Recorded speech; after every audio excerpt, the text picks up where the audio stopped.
Okay, so welcome to another Smart Club training.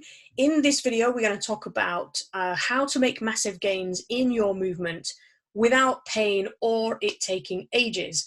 So what we're going to cover is the movement improvement process itself. So what is it?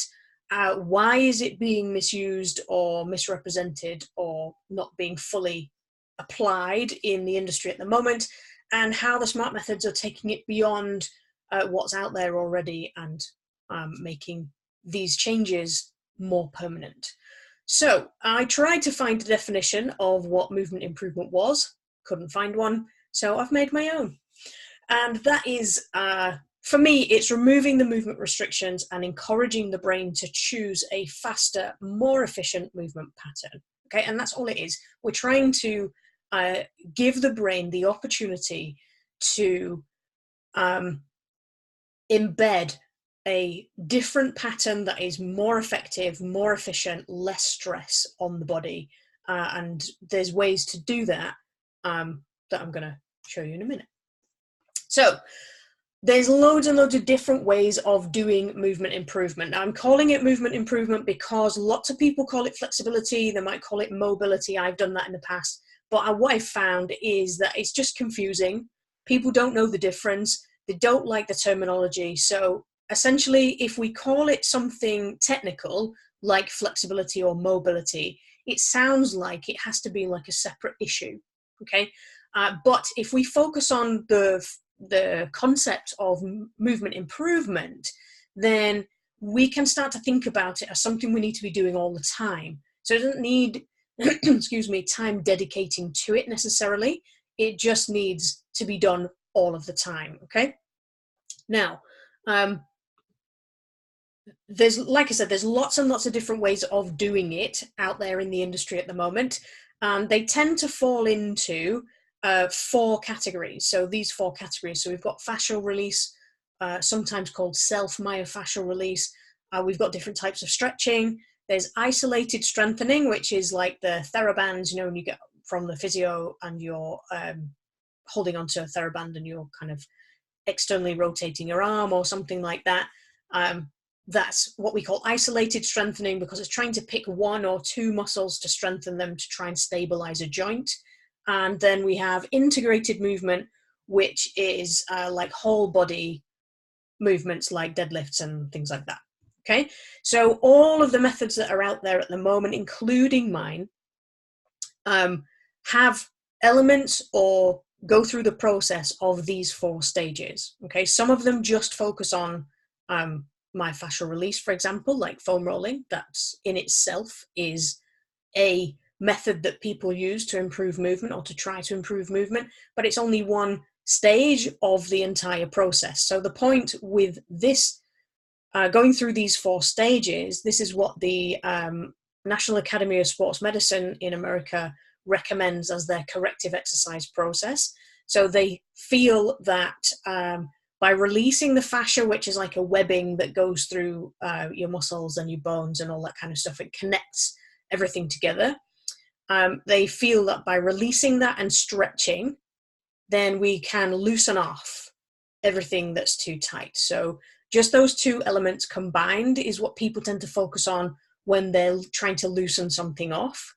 And then we try to embed the new range of movement, if you like, into our movement patterns by creating more strength around the joint and then coordinating that into the brain and trying to influence the changes that way. But what we have is slight limitations with that. Well, there's 2 huge ones really. One is that it doesn't take into account your emotion.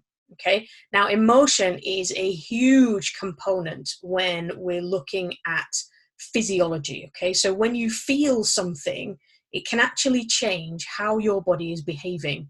It can change chemical productions like the stress hormones and things like that in your body. It can change your mood. So when you're tired and you feel very stressed and you feel very irritable about something, your body will be carrying more tension, more tightness than it would be if you felt relaxed and calm and like you were laying on the beach with a cocktail, you know? So it's really important that the emotional side of the human being is not missed out in this whole process, because anxiety, like depression, PTSD, mental health issues, all of those kinds of things can influence the amount of muscle tightness that you have in the body. And if we only focus on the physiology, like what we can dissect and touch, then we're missing out on huge ways of improving our muscle tightness and reducing those restrictions that cause problems. Okay. Now, the second limitation of the way that it's presented in the industry at the moment is that the brain is not able to make choices for itself. And what I mean by that is that we're forcing the tissue to make the change. So by foam rolling or stretching or doing something like that, we're focusing on what the muscles and bones are doing, what the fascia and the things that we can touch are doing. And when we use external measures like foam rollers, we're literally forcing the tissue to change. But even when we're doing stretching and things like that, we can be very focused on what the tissue is doing and not allowing the brain to make a choice for itself. And that is the only way that we're going to get a temporary change. If we allow the brain to make the choice for itself, then we get longer lasting results, because the brain is coordinating trillions of things happening all at the same time. It's coordinating everything in your body. It's coordinating your breathing, your heart rate, all the things that you don't think about, as well as your movement and your digestion and all those kinds of things. And because your brain is a coordination mechanism, it's having to make split-second decisions all the time based on what's best for your entire body. So it's not focused really on the muscles and bones and what the skeleton is doing, what the tissue is doing. It's focusing on what the whole structure is doing. And when we don't allow the brain to make the choices based on the whole structure, then our results can be temporary at best. So when we're using methods that feel like they're getting results, what we end up doing is just doing the same thing over and over again to try and maintain, and we never get to make much progress. Okay. Now, when we look at the 4 stages like this, the biggest problem that we have putting this into practice is just the time it takes. I mean, if we spent 5 minutes doing foam rolling, and then 5 minutes stretching those muscles that we just foam rolled, and then 5 minutes strengthening the opposite muscles to try and redress the balance, and then we spent 5 minutes working it into a full body movement that your brain can then coordinate, we've just spent 20 minutes doing a fraction of what we could do. And the problem with that is that most people don't have that amount of time. So then they pick and choose. And the thing that they choose most often is to loosen off the body. And that's very helpful in a way, because it's stopping the downward spiral of tightness, if you like. So it's stopping the creation of tightness, but it's not helping to unwind anything. It's just kind of creating a bit of a stalemate, really. So if we focus on loosening and we don't do anything else, then we really don't get anywhere.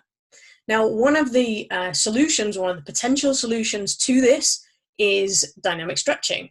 And I got this little video here because this lady is doing quite a good job of demonstrating what dynamic stretching is. So it's just constant movement. It's not really stopping in one place all the time. It's just changing position and moving around. Okay.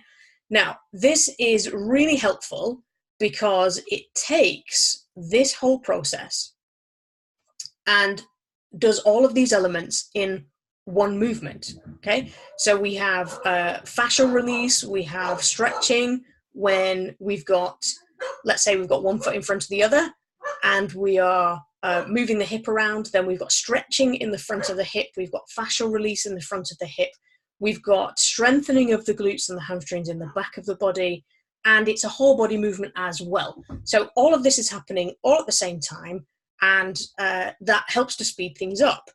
But there's a limitation with dynamic stretching as well, because this is a little picture of DNA.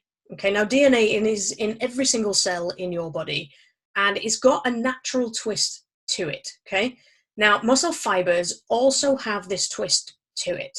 So when your muscle is twisted, when your muscle gets tight and it gets shorter, this twist gets tighter and tighter and tighter. It's a bit like wringing a tea towel out.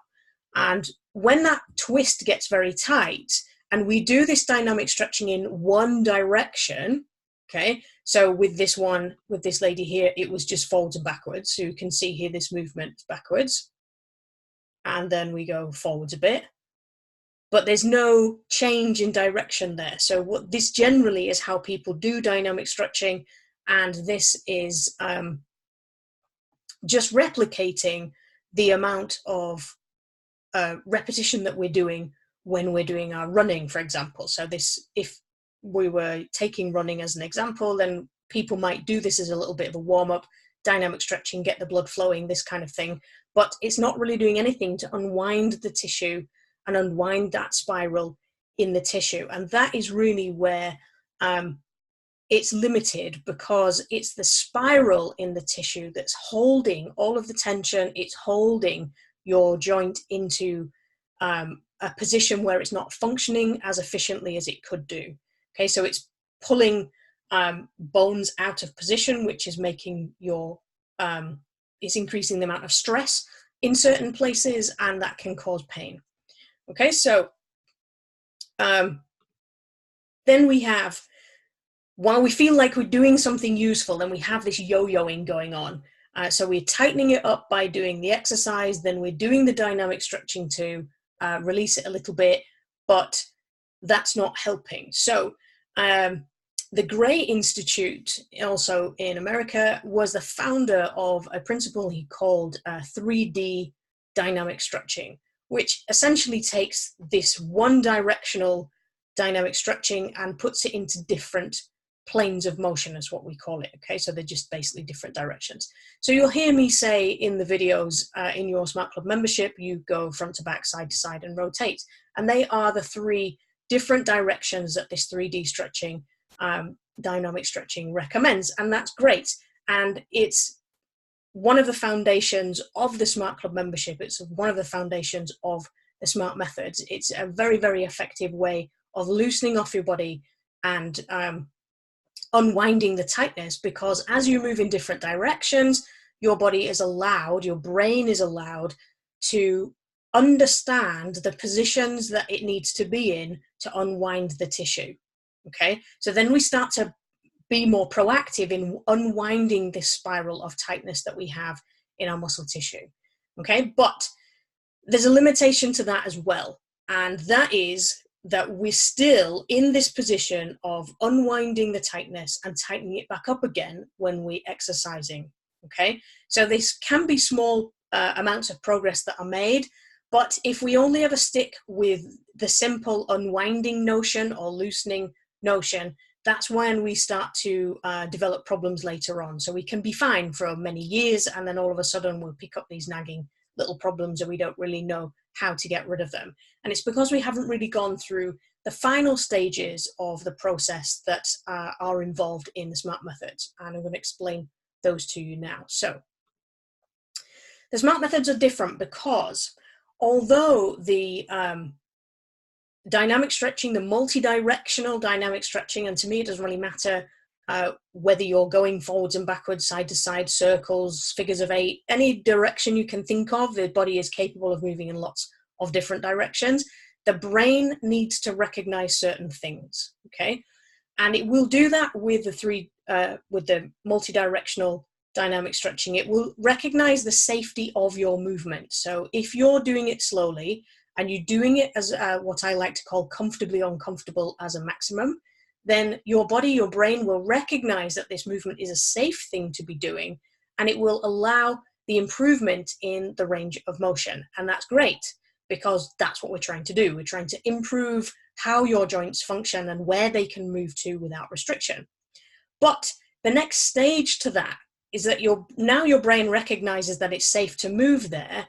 It needs the experience of knowing that it's okay to go there all the time, okay?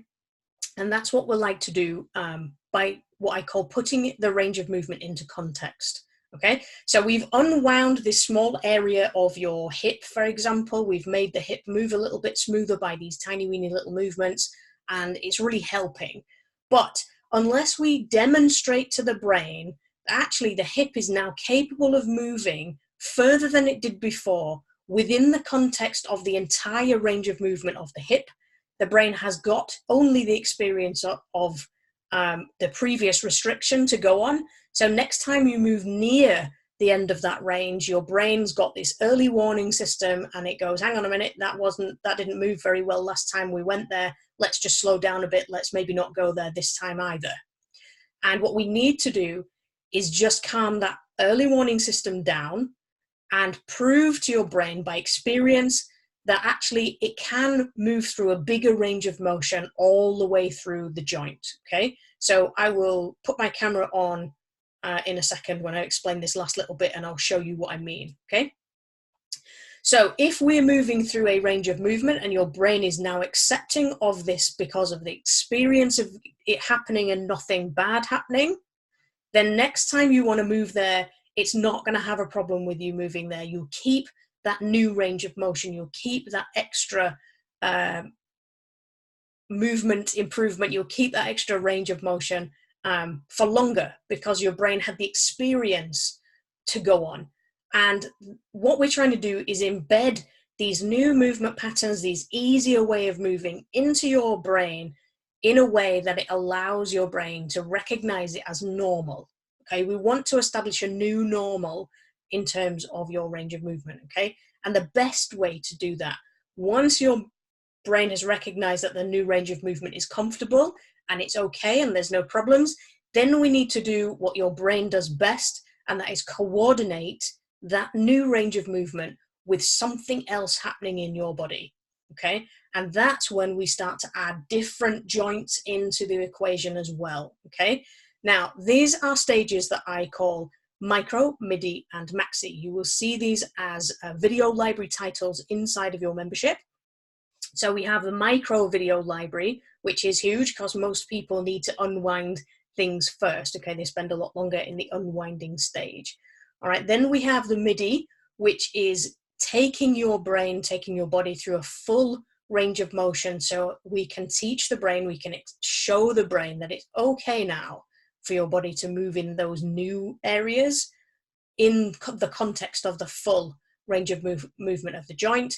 And then we have the maxi movements, which are coordinating all your body all at once, okay, which is what your body does very well. Okay, so let's just, let me have a look. Let's pause the share for a minute. In fact, stop the share for a minute.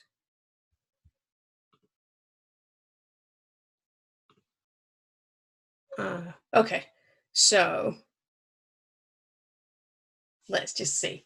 All right, so if I wanted to, you can see my camera here, okay? If I hold my finger like this, then I'm wanting to use this joint here, okay? What I might want to do is just do really tiny movements like this to try and improve the range of movement that my finger has or my joint has just around my hand there, okay? So I can circle it like this, I can move it around like this, okay? But it's really tiny in comparison to the whole range of movement that my finger and that joint will go through, okay? So this is a micro movement. It's very slow, it's very easy, there's not really much happening, but it's very gentle, and my brain is trying to figure out the best way to move to unwind the tightness that's in my finger, okay? So this movement like this kind of works quite well. Right, I'm holding my finger so it doesn't move, so that this is the only joint that's moving.